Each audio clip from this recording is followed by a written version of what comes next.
Hey, welcome to Starbound. I'm Daniel Pierce, and I'm going to be your narrator today. Nearly 500 supporters get early access to our stories. That's including Sunspire Academy and Frarian and Rimiki. If you'd like to unlock early access and support our new episodes and series, tap join below and become a Starbound member today. Now, let's get into today's story. Jack Stone sat in the security office of the diplomatic vessel Relentless, feet propped on the console, methodically cleaning his standard-issue Harker and Mills sidearm.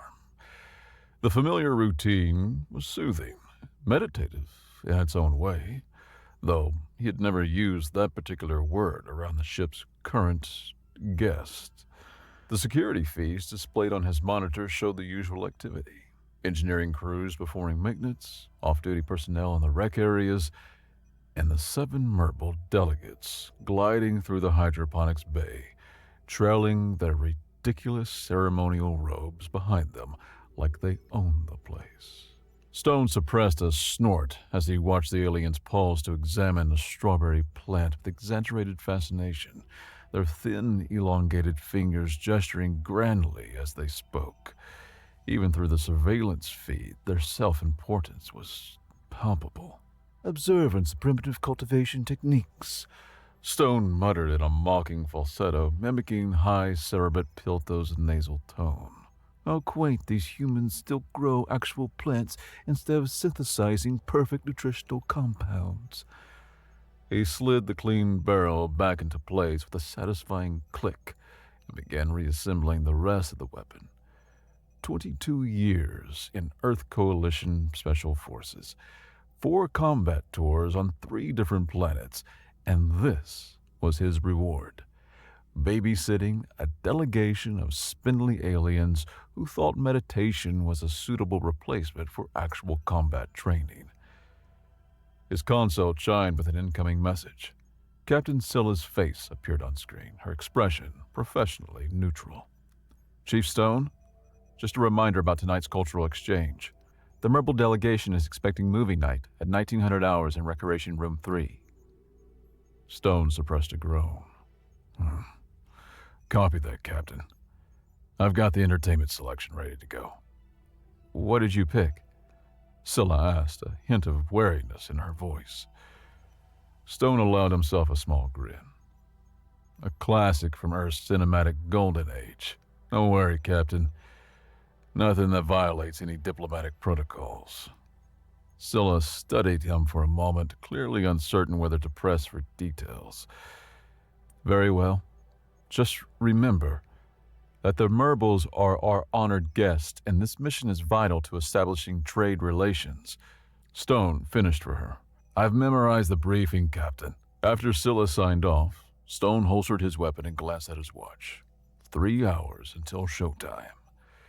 He pulled up the movie file on his personal tablet and reviewed it one more time. Alien. Released in 1979, remastered countless times since. A genuine masterpiece of tension and horror that still held up nearly a century and a half later. If the Merbles thought humans were such primitive, emotionally underdeveloped beings, they should see what humans considered entertainment. Stone made his way through the ship's main corridor, nodding to crew members as he passed. The Relentless was predominantly a diplomatic vessel, but it operated with military efficiency, something Stone appreciated after the chaos of active combat zones. "Hey, Chief," called Technician Hosea, a stocky man with 20 years in the service and forearms like small tree trunks. "Heard you got stuck with movie night for the walking pencils." "Yeah," Stone replied, pausing briefly. "Captain's orders." Hosea grinned, lowering his voice. "So what are you showing the self-important bastards?" "Please tell me it's something good." "Alien," Stone answered with a slight smirk. Hosea's eyes widened. Then he broke into a belly laugh that drew curious glances from passing crew members. "Oh man, those skinny meditation masters are going to lose their minds. I thought that was against the diplomatic code or something." Stone shrugged. "The directive just says, culturally significant human entertainment. Alien won major awards and is considered a landmark film. If they don't like it, They can always practice their superior mental disciplines to cope. I wish I could be there to see it. Those guys have been lecturing the engineering team about our crude understanding of energy harmonics all week. Hosea made an obscene gesture. Like to see how their harmonic bullshit holds up against a xenomorph. As Stone continued toward Recreation Room 3, he passed a group of 3 Merbles gliding down the hallway in their characteristic synchronized movement. Their pale red skins seemed to shimmer under the ship's lights, and the elaborate headdresses they wore added nearly a foot to their already considerable height. The lead Merble, whom Stone recognized as Cultural Attaché Merom, inclined his head in acknowledgement. "Security Chief Stone," he said, his voice fluttering and precise. "We are most eager for tonight's cultural immersion experience. I trust you have selected something that exemplifies humanity's artistic achievements." "Absolutely," Stone replied with perfect professionalism. "It's a groundbreaking classic that offers profound insights into human psychology and our relationship with the unknown." The Merble's long, thin lips quirked upward in what passed for a smile in their species. "How delightful. Though, I must confess, my colleagues and I have been studying human entertainment archives, and we find most of your artistic output rather simplistic in its emotional range." "Is that so?" Stone kept his expression neutral. "Indeed. Your species seems fixated on basic emotional responses, particularly fear and aggression. Most fascinating from an anthropological perspective, but somewhat primitive." Merrim's eyes, large and entirely black, blinked slowly. "Still, we approach this evening's experience with open minds." "I'm sure you'll find it educational," Stone replied. As the Merbles continued on their way, Stone allowed himself a brief, tight smile. Open minds indeed. They were about to get a crash course in human psychological resilience. Recreation Room 3 had been configured for optimal viewing. The lights were dimmed, the large view screen dominated one wall, and the seating had been arranged in a semicircle. Stone arrived early to run final checks on the entertainment system and to set out refreshments appropriated for both human and Merble biochemistry. At precisely 1900 hours, the Merble delegation entered, led by High Cerebrate Pilto. The leader of the delegation stood nearly 7 feet tall, his slender frame draped in elaborate robes of shimmering material that caught the light with each carefully measured movement. Behind him filed the 6 other members of the delegation, arranging themselves with ceremonial precision on the viewing couches. Captain Scylla entered with the ship's diplomatic officer, Commander Lewis, both in dress uniforms. A handful of off-duty crew members who had volunteered for the cultural exchange settled into the back row. "High Cerebrate," Captain Scylla began formally. "On behalf of the Earth Coalition, we are pleased to share this example of human artistic expression with you and your esteemed delegation." Pilto raised his long-fingered hands in a gesture that Stone had come to recognize as their version of acknowledgement. "We are most gratified by your hospitality, Captain Scylla. The Mobile Conclave values these opportunities to deepen our understanding of humanity's cultural development." Stone caught the subtle condensation in the alien's tone, but kept his face impassive as he moved to the control panel. "Tonight's selection is a landmark work of human cinema entitled Alien," he announced. "First released in 1979 Old Earth calendar. It represents a pivotal moment in our storytelling traditions and has influenced human culture for generations." Cultural Attaché Merom leaned forward slightly. "Fascinating. And what themes does this work explore, Security Chief?" Stone considered his answer carefully. "Isolation, survival, humanity's response to the unknown, the fragility of technological environments." "Ah, existential themes," said another Merble, academic observer Linto, with an air of surprise. "Perhaps more sophisticated than we anticipated." Stone activated the playback and took his seat near the door, as protocol required the security chief to maintain a position where he could observe both guests and the room's exits. The film began, the familiar 20th century Fox fanfare filling the room. Stone watched the Merbles as much as the screen, noting their initial posture of academic detachment. 7 pairs of large, dark eyes blinking occasionally, long fingers steepled in what he learned was their gesture of analytical concentration. As the opening scenes established the working-class crew of the Nostromo awakening from hypersleep, academic observer Linto made quiet observations to his colleagues about the quaint portrayals of space travel and fascinating reliance on practical mechanical interfaces. By the time the crew discovered the derelict alien ship, the Merbles were leaning forward slightly, their academic commentary becoming less frequent. Stone noticed their breathing patterns changing, becoming slightly more rapid, the expansions of their narrow chest more pronounced. The egg chamber scene brought the first significant reaction. As Kane leaned over the opening egg, Junior Diplomatic Aide Serpo made a small, high-pitched sound that was hastily suppressed. High Cerebrate Pilto shot him a disapproving glance. The tension-building techniques are quite effective for such a technologically limited era, Pilto observed, his voice slightly higher than normal. Stone suppressed a smile. When the facehugger burst from the egg, all 7 Merbles flinched simultaneously. Captain Silla glanced at Stone with a raised eyebrow. He responded with a barely perceptible shrug. By the time they reached the infamous chestburster scene, the Merbles had abandoned all pretense of academic detachment. Their postures had become rigid, their breathing rapid and shallow. As Kane convulsed on the dining table, academic observer Linto pressed his long fingers against his mouth. When the creature erupted from Kane's chest, Junior Diplomatic Aide Serpo let out a keening wail, and all 7 aliens jerked backward in perfect unison. Perhaps this is quite... High Cerebrate Pilto's usual precise speech had devolved into fragments. Stone was just beginning to think he might have miscalculated when the first power fluctuation hit. The lights in Recreation Room 3 dimmed momentarily, and the movie froze on a particularly gruesome frame, a close-up of the infant xenomorph, blood-slicked and screeching. The Merbles became absolutely still, frozen in postures of alarm. The ship lurched slightly, and the emergency lighting activated as main power failed completely, plunging the room into red-tinged darkness.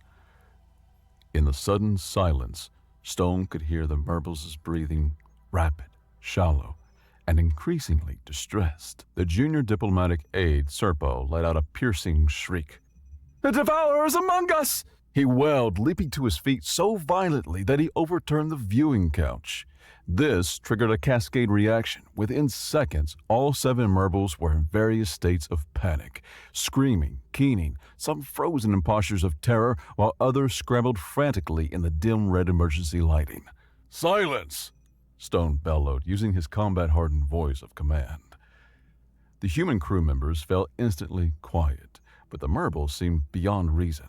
Cultural attaché Merrim had wedged himself behind a beverage dispenser, his long limbs contorted impossibly to fit the small space.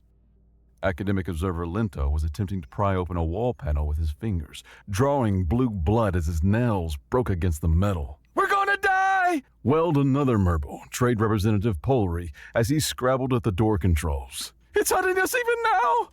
Stone moved quickly to Captain Silla's side. "Captain, I think we have a situation." Silla's expression was a mixture of shock and growing concern. What the hell is happening to them? It's just a movie. Before Stone could respond, the ship's communication system crackled to life. "Bridge to Recreation Room 3, came the strained voice of the first officer. "Captain, we're experiencing widespread systems failure. Engineering reports something strange is happening to the environmental controls," and the communication cut off abruptly. Stone accessed his security panel using his emergency codes to restore partial lighting in the recreation room. The scene that greeted him was chaos. The dignified Merble delegation had completely disintegrated into panic. High Cerebrate Pilto, the venerable leader, who had lectured the crew on mental discipline and emotional mastery just yesterday, was curled into a fetal position beneath a table, making soft, keening sounds. Captain Silla attempted to approach him, but the alien recoiled violently, crying out, "Stay back!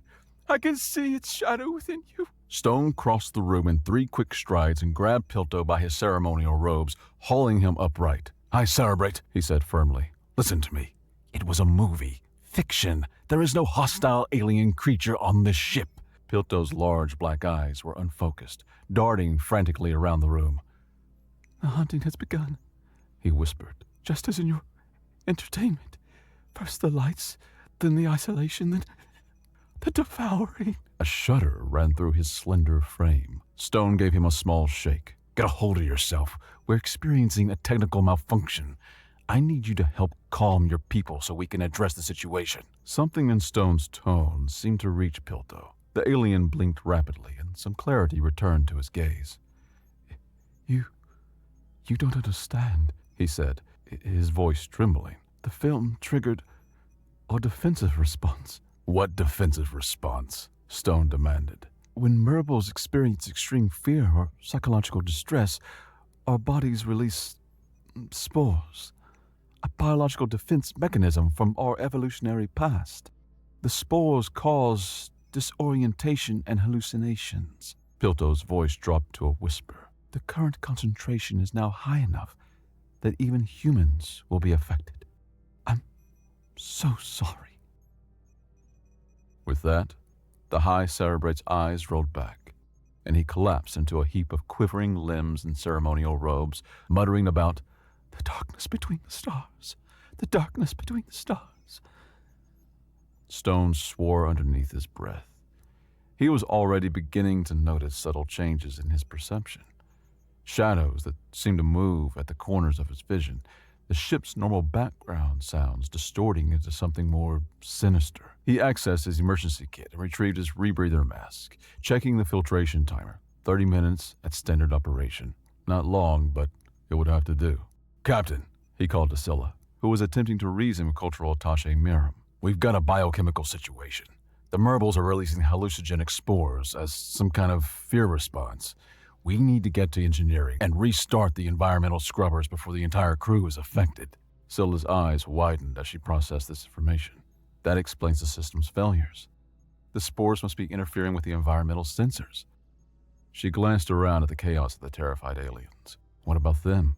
"They're coming with us," Stone decided grimly. "Can't leave them here in this state. They might damage the ship or hurt themselves." Gathering the panicked aliens proved nearly impossible. Two of them, Junior Diplomatic Aide Serpo and Junior Analyst Creel, bolted out separate doors when Stone attempted to corral them, disappearing into the shadowy corridors of the ship. "Damn it," Stone muttered, making a quick calculation. "Captain, I'll secure these 5 in Conference Room B. It has independent environmental controls we can lock down. Then I'll track down the runners before they can do any damage." "I'm coming with you," Scylla began, but Stone cut her off. "No, Captain. With respect, you're already showing signs of spore exposure." He gestured to her hand, which was trembling slightly. "And someone needs to keep this diplomatic corps functional for when we sort this mess out." Scylla looked like she wanted to argue, but nodded reluctantly. "Be careful, Chief, and hurry." Stone managed to herd the remaining Murbles to the conference room, though it was like trying to move cats that were simultaneously terrified and made of rubber.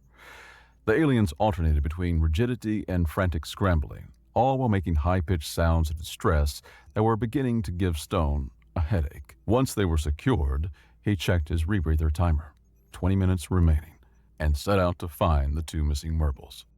The ship's corridors seemed different now. The emergency lighting cast long, twisting shadows, and the normal sounds of the vessel, the hum of life support, the occasional creak of the hull, transformed in Stone's perception into menacing whispers and distant screeches. He knew it was the spores affecting his brain, but knowing didn't make the hallucinations less convincing. "Focus on the mission," he muttered to himself, falling back on his military training. He had been dosed with hallucinogens before, part of Special Forces resistance training. The key was to acknowledge the unreality without fighting it directly. Find the aliens, get to engineering, restart the scrubbers. Simple. He followed the trail of discarded Murble personal items. Ceremonial beads, decorative scales that they apparently shed when terrified, fragments of their elaborate headdresses. The trail led him toward the escape pod bay, which made an alarming kind of sense. If the Murbles truly believed a monster was stalking the ship, they might try to flee. As Stone rounded a corner, The corridor ahead seemed to stretch impossibly long, the walls pulsing lightly like a living thing. At the far end, a shadow moved in a way that made his combat instincts flare. For a fraction of a second, he could have sworn he saw the silhouette of the xenomorph from the film, its elongated head distinctive even in the shadow. Not real. Not real. Stone growled, forcing himself forward. Keep it together, old man. He found Junior Diplomatic Aide Serpo at Escape Pod 3, frantically working the control panel with his long, trembling fingers.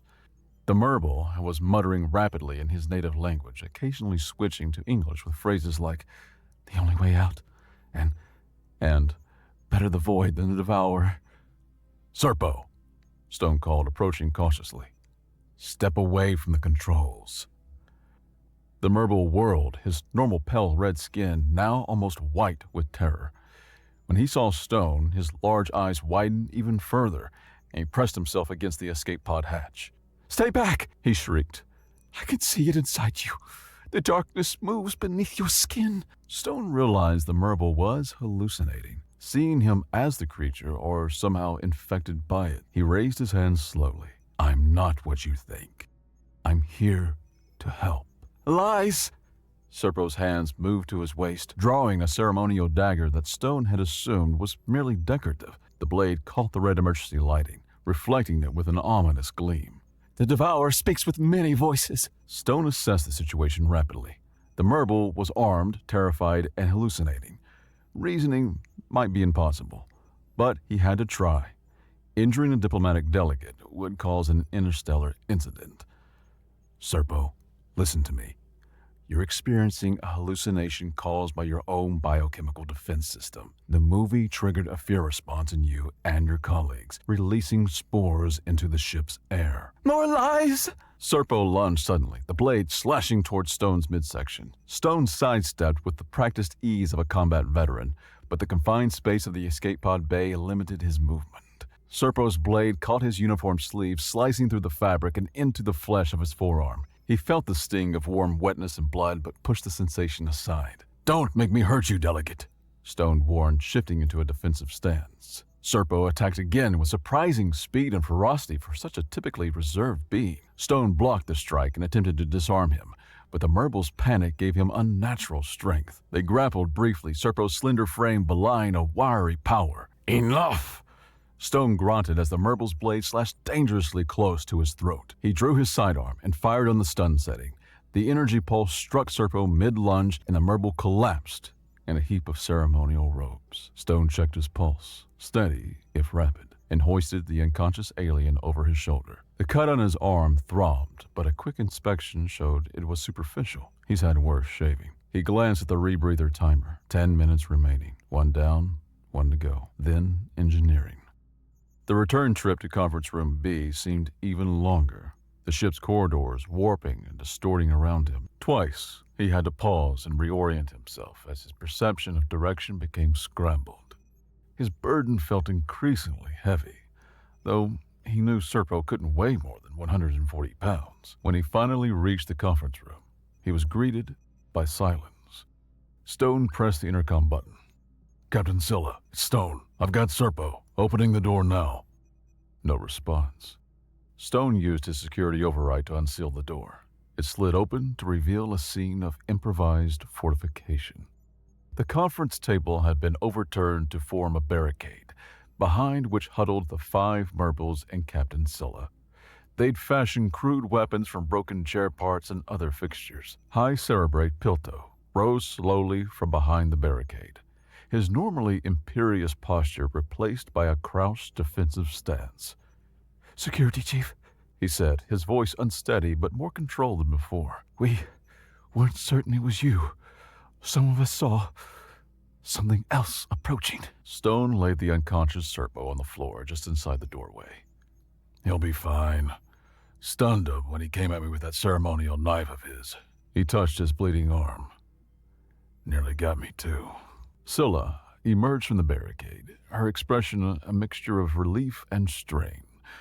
Stone could see she was fighting the effects of the spores. Her eyes weren't quite focusing properly, and there was a slight tremor in her hands. "The ship's condition?" she asked, her voice admirably steady. "Unknown. Haven't been able to raise the bridge or engineering since communications went down." Stone checked his rebreather timer again. 6 minutes. "We need to move, Captain. I still have to find Junior Analyst Creel, and then we need to get to engineering to restart the scrubbers." "I'll help you persuade them," Scylla said, turning to the huddled aliens. "High Cerebit, we must relocate to engineering. It's our only chance to eliminate the threat." Pilto's large eyes blinked rapidly. "Moving through the ship is dangerous. It hunts the corridors." Stone stepped forward, his patience wearing thin. "Listen to me," he said, his voice hard with command. "There is no alien creature on this ship. What you're experiencing are hallucinations caused by your own biological defense mechanism. The only real threat right now is your collective panic, which is interfering with the ship's systems." He pointed to the door. "You can stay here and die from your own damned spores, or follow me and live. Your choice, but I'm leaving in 10 seconds. Something in his tone, or perhaps the blunt human directness cutting through their elaborate diplomatic facades, seemed to reach them. Pilto straightened slightly, visibly gathering his composure. "We will follow you, Security Chief," he said with a hint of his former dignity. "What would you have us do?" "Stay close. Don't wander off. Tell me immediately if you start seeing anything unusual." Stone turned to Scylla. "Captain, with respect, I need you to remain with the group while I scout ahead. These 5 seem somewhat functional now, but that could change in an instant." Scylla nodded, drawing her own sidearm. "Understood, Chief." Stone positioned himself at point, with Pilto helping to keep the other Merples in line. They moved through the corridors slowly, the emergency lighting casting everything in a bloody glow that did not help the alien's state of mind. Every shadow, every normal ship sound elicited flinches and small sounds of distress from the delegation. As they approached a junction, Stone raised his hand for the group to halt. Ahead, 2 human crew members were wandering aimlessly, their movements uncoordinated and jerky. Engineers Mate Ward and communications specialist Tobin, Stone recognized, both showing clear signs of spore exposure. "Chief Stone," Ward called, his voice uncertain. Is that really you?" "It's me, Ward," Stone confirmed, approaching cautiously. Ward's eyes widened suddenly, and he backpedaled frantically. No, your face, it's changing." Tobin had pressed herself against the wall, her expression one of abject terror. The walls are breathing, she whispered. "Can't you see them breathing?" Stone realized the spore concentration must be intensifying throughout the ship. Even with his rebreather, he was experiencing increasingly vivid distortions of reality. Without protection, the crew would be completely incapacitated soon. "Ward, Tobin, listen to me," he said firmly. "You're hallucinating. It's a biochemical agent in the air. I need you to join our group. We're heading to engineering to fix this." Ward shook his head violently, backing away. "Stay back. Your skin is rippling. There's something inside you." Stone knew he didn't have time for this. He turned to Scylla. "Captain, we need to keep moving. These 2 are too far gone." Scylla nodded grimly, and they guided the Merple delegation around the disoriented crew members. Stone made a mental note of their location. They'd need medical attention once the crisis was resolved. As he neared the maintenance section that would provide the most direct route to engineering, Stone's rebreather timer blinked a warning. The corridor ahead appeared to bend at impossible angles. The metal walls seemed to flow like liquid in his peripheral vision. He forced himself to focus on the deck markers, trusting that the ship's physical structure remained unchanged despite what his compromised senses were telling him. "There!" Pilto suddenly cried out, pointing down a branching corridor. "I saw him! Junior Analyst Creel!" Stone peered in the direction indicated, but saw only shadows. "Are you sure?" "Yes," Pilto insisted. "He was heading toward the outer hull section." Stone swore under his breath. The outer hull section meant airlocks. If Creel was as panicked as Serpo had been, change of plans, he decided quickly. Captain, continue to engineering with the group. I'll find Creel. The route should be clear, Scylla replied. Just follow the main corridor to Junction 42, then... I know this ship, Captain, Stone interrupted. Find Engineer Torrance. He'll know how to restart the scrubbers manually if the automated systems are compromised. Without waiting for a response, Stone broke away from the group and headed toward the outer hull section. His vision swam with distortions, the corridors seeming to stretch and contract, shadows forming into threatening shapes before dissolving again. He used the pain from his arm wound to ground himself, pressing on the cut when the hallucinations became too convincing. He found Junior Analyst Creel exactly where he feared, at Airlock 7, frantically working the control panel. The Merble's movements were desperate, his ceremonial robes torn and disheveled, his normally immaculate appearance completely undone. Creel! Stone called sharply. Step away from the controls. The Merble whirled, his expression wild with terror. Security Chief, thank the cosmic harmony. We must escape. It's the only way. Escape to where, Creel? That's an airlock. Space is on the other side. Creel's eyes darted frantically. Better than the void, than them. They're everywhere now, in the walls, in the air ducts. I've seen them. Stone approached slowly, keeping his voice calm but authoritative. There's nothing in the walls or the air ducts. You're hallucinating because of the spores your people released when you panicked during the movie. No, no, no! Creel slammed his fist against the airlock control panel. You're one of them now! I can see it in your eyes! To Stone's alarm, the panel lit up the initiation sequence for the airlock cycle. Creel had managed to override the safety protocol somehow. Creel, stop! Stone lunged forward, but the Merble threw himself against the airlock door, clawing at the manual release. Stone grabbed from behind, trying to pull him away without causing injury. Creel fought with manic strength of complete terror, his slender limbs flailing. The confined space made the struggle awkward, and Stone's movements were hampered by having to simultaneously reach for the airlock controls. Warning, airlock cycle initiated. Depressurizing in 30 seconds. The automated voice echoed in the small chamber as red warning lights began to flash. Stone managed to pin Creel against the wall with one arm while reaching for the emergency override with the other. His fingers found the panel, but the controls seemed to swim before his eyes, the symbols rearranging themselves in impossible configurations. Not real, he growled, forcing himself to focus. The panel is standard configuration. Emergency override is top right. Then, confirmation code. 25 seconds to depressurization. Creel had begun to sob, alternating between fighting Stone's grip and going completely limp. Please, he wailed, let me go. It's the only escape.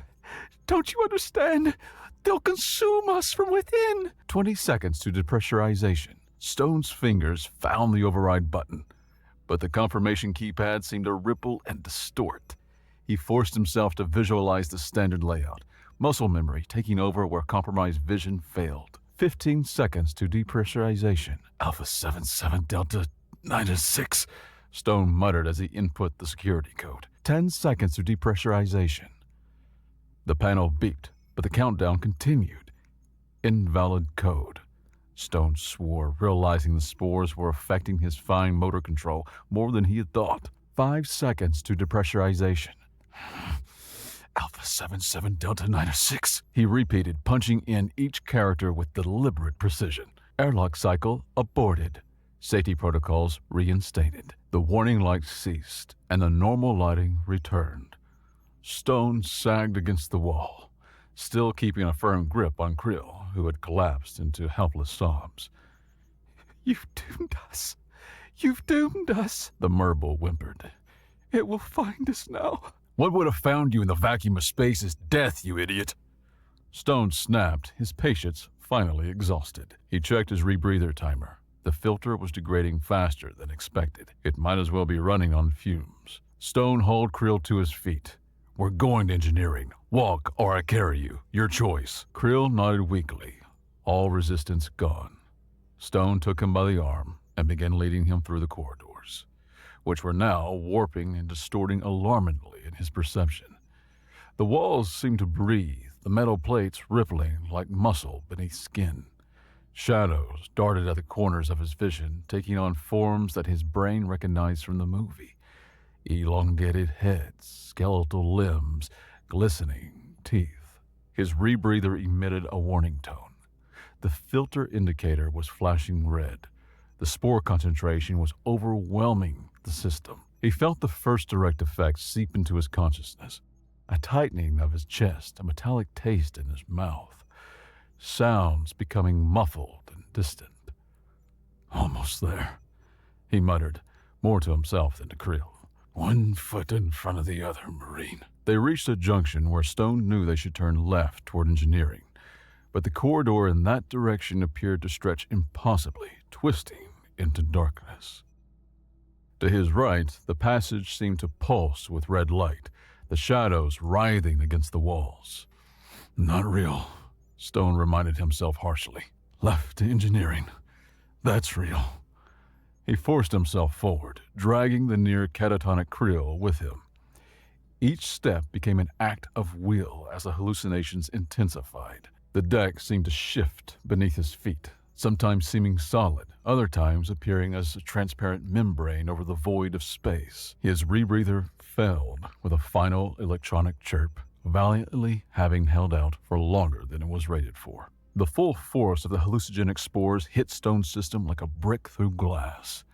The corridor twisted into impossible geometries. Crew members they passed appeared to have grotesque, distorted features, elongated limbs, too many eyes, skin that rippled and flowed. Stone gritted his teeth and pressed on, using the pain of his wound to stay grounded. Feel the fear. Use the fear. Control the fear, he muttered, an old combat mantra from his Special Forces days. When they finally reached engineering, the scene that greeted them was chaos. The normally orderly engine room was in disarray, with crew members either huddled in corners or moving erratically between workstations.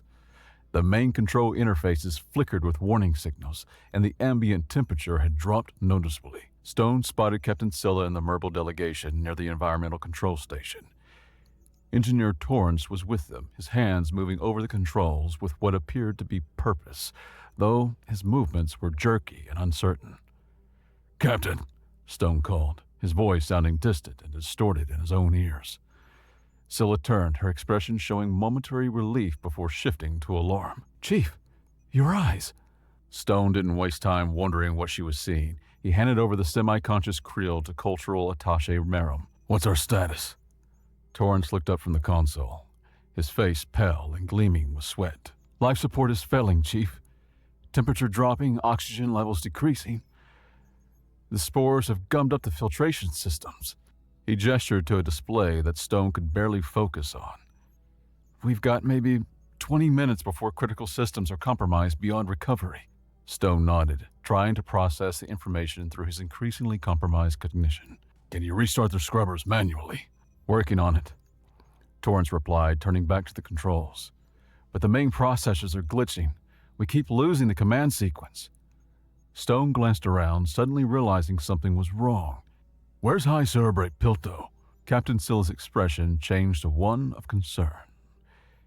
"He was just here." Stone accessed the nearest security monitor, though the display seemed to warp and pulse before his eyes. Through the distortion, he could make out a familiar, slender figure moving with determination down a corridor, heading toward the bridge. "Damn it," Stone growled as understanding dawned. "He's going for the self-destruct." "What?"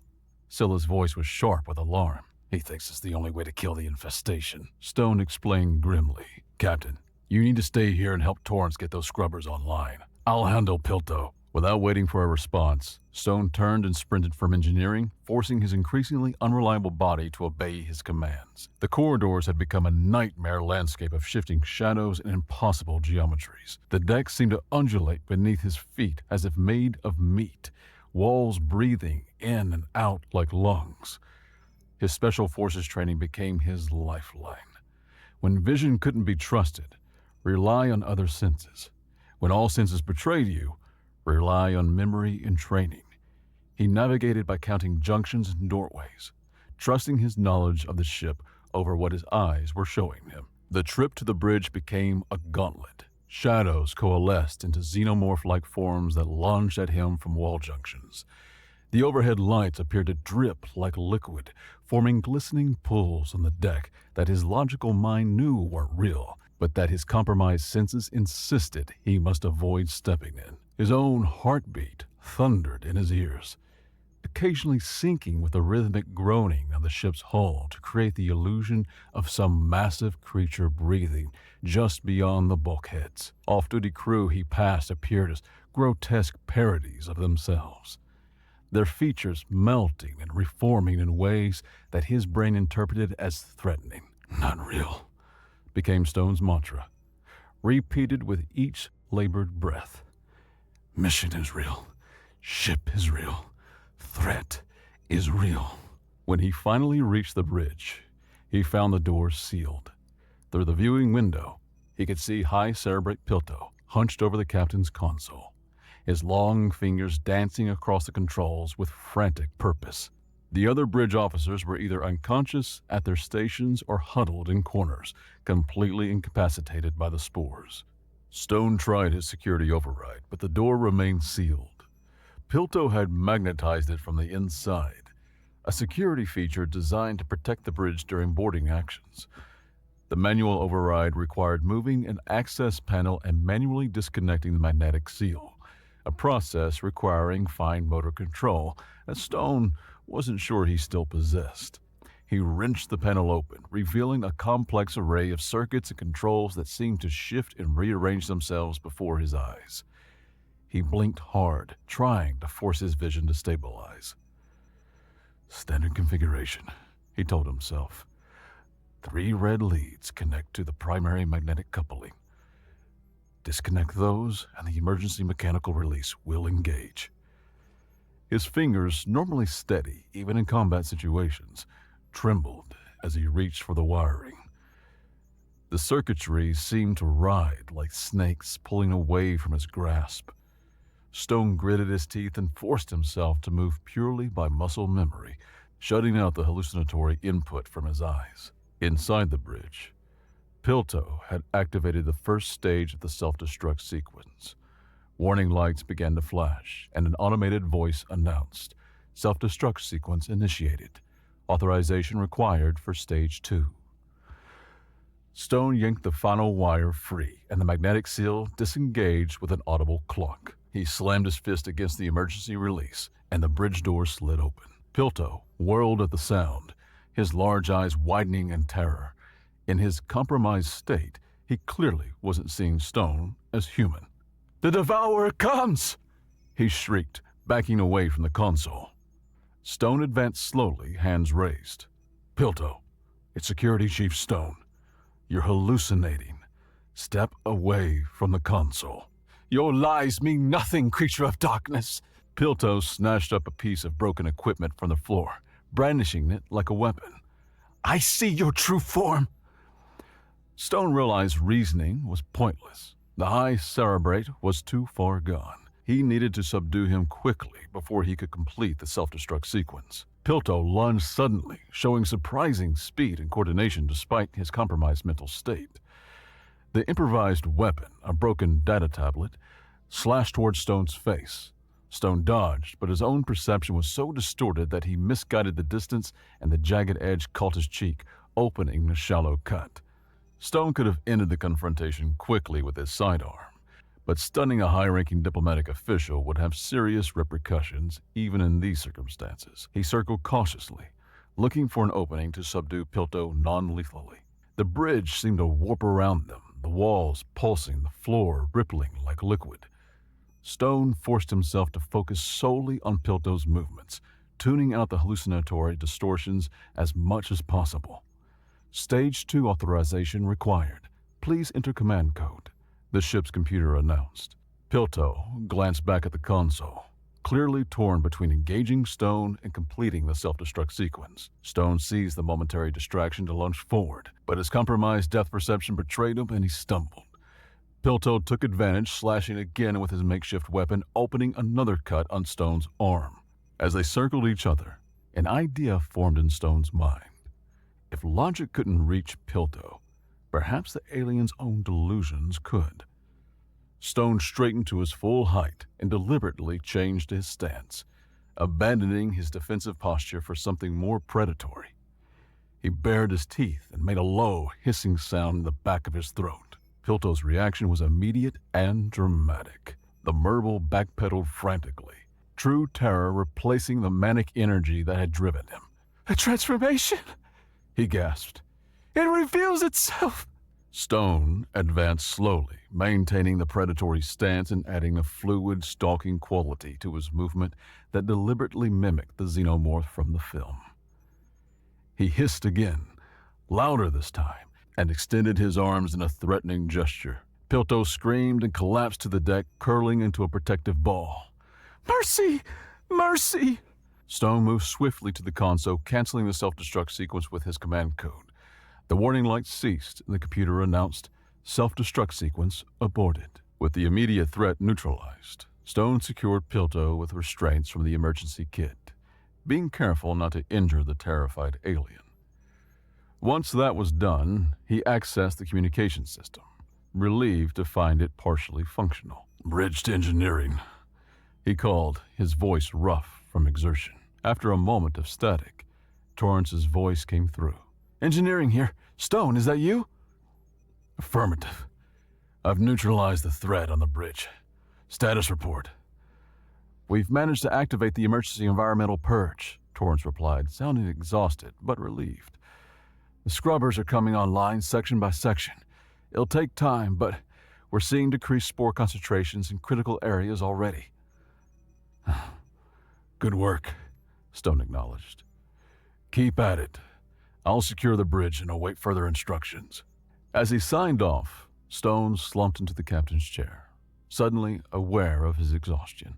His wounds stung, and his head throbbed with a vicious headache from fighting the hallucinatory effects of the spores. But the worst of the crisis appeared to be over. He glanced at Piltow, who lay trembling on the deck, still murmuring incoherently about the Devourer. The once dignified alien diplomat who had lectured humans about emotional control and mental discipline, reduced to a quivering wreck by a century-and-a-half-old horror movie. Despite everything, Stone found himself smiling grimly. If they survived this, the diplomatic corps would have a hell of a story to tell. 3 days later, Stone sat in the medical bay as the ship's doctor, Dr. Yamaguchi, examined his healing wounds. "No sign of infection," Yamaguchi pronounced, applying a fresh dressing to the cut on Stone's arm. "Should be completely healed in another day or two." "How are the hallucinations?" "Gone," Stone replied. "Occasional flash when I'm tired, but nothing significant." Yamaguchi nodded. "That matches the rest of what we're seeing in the rest of the crew. The human neurological system seems to process and clear the compounds remarkably quickly." He glanced towards the other end of the medical bay, where the 7 Merble delegates lay in specialized environmental pods. Unlike our guest. Stone followed his gaze. The Merbles remained sedated, their physiology requiring carefully controlled conditions to recover from exposure to their own chemical defense mechanism. "How long until they're functional again?" Stone asked. "Hard to say," Yamaguchi admitted. "Their neurochemistry is fundamentally different from ours. The Merble brain evolved to run away from threats after having their defense triggered. Being exposed to such a high concentration has essentially short-circuited their neural pathways. My best guess is another week minimum." "Ironic," Stone commented. "Their own defense mechanism hit them harder than us." "Not just ironic, significant," Yamaguchi said. "From a medical perspective, it's fascinating. The human brain appears to have remarkable resilience to psychoactive compounds. We've been processing recreational substances for thousands of years. Alcohol, caffeine, more potent drugs. It's fascinating to see how brains deal with completely alien chemistries as well. Captain Scylla entered the medical bay, nodding to both men. Doctor, Chief, how are our patients today? Humans recovering well. Merbles, still critical but stable, Yamaguchi reported. Scylla turned to Stone. Walk with me, Chief. They exited the medical bay and moved toward the observation deck, one of the few areas of the ship that had remained relatively unaffected by the crisis. The diplomatic corps has been in contact, Scylla said once they were alone. There's concern about the incident, naturally, but also interest. Interest? Stone raised an eyebrow.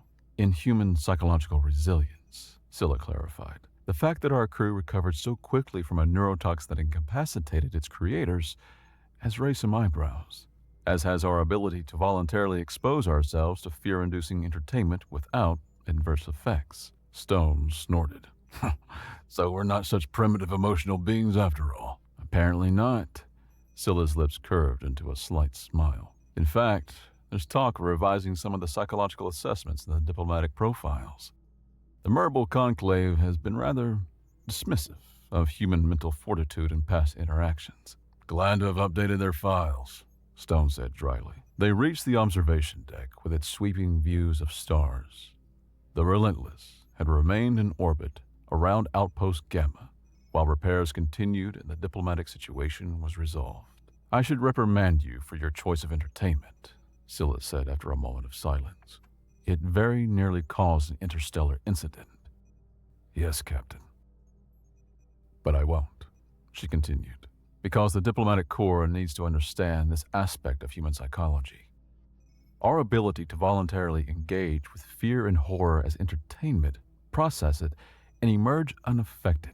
It's part of what's helped us survive and thrive. Stone nodded, turning to look out at the stars. We face the darkness in controlled settings, so we're ready when real darkness comes. Poetic, Chief. I didn't know you had it in you. A week later, Stone visited the recovering Merbles in the medical bay. They were awake now, though still weak and disoriented. High cerebrate Pilto, propped up on his medical pod, inclined his head slightly as Stone approached. Security, Chief, he said, his voice lacking its former resonance but still formal. I must express my profound embarrassment for the incident. Such a loss of control is unprecedented in our diplomatic history. No permanent harm done, Stone replied. The ship's repaired, the crew's recovered. You were the hardest hit, ironically. Pilto's large eyes blinked slowly. May I ask you something, Chief Stone? Something I cannot comprehend. Go ahead. How can humans voluntarily expose themselves to such... He searched for the word. Horror. The images, the concepts. My people use meditation and mental disciplines to avoid negative emotional states. Yet, your species creates and consumes these disturbing visions as entertainment. Stone considered the question. I don't think we've ever gotten much done running away from fear. We progress by confronting it, understanding it, mastering it. Horror entertainment is one way we practice the skill in a controlled environment. Pilto was silent for a long moment, processing this. A form of psychological training, then. In a way, I guess, Stone agreed. Though most humans would just say it's fun to be scared when you know you're actually safe. The Merble clearly couldn't grasp this concept. His expression showing confusion tinged with newfound respect and perhaps a touch of fear. Your species is more complex than all cultural briefings indicated, Pilto finally said.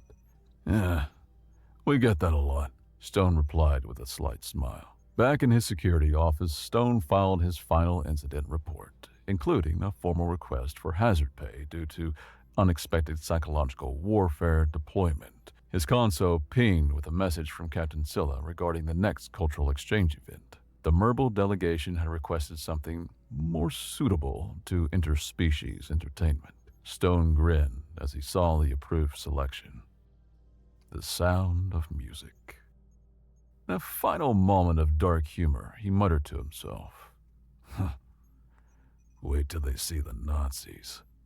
He closed the report, leaned back in his chair, and reflected that sometimes being human, with all our messy emotions, our ability to face fear, and our perverse enjoyment of controlled terror, wasn't such a bad thing after all.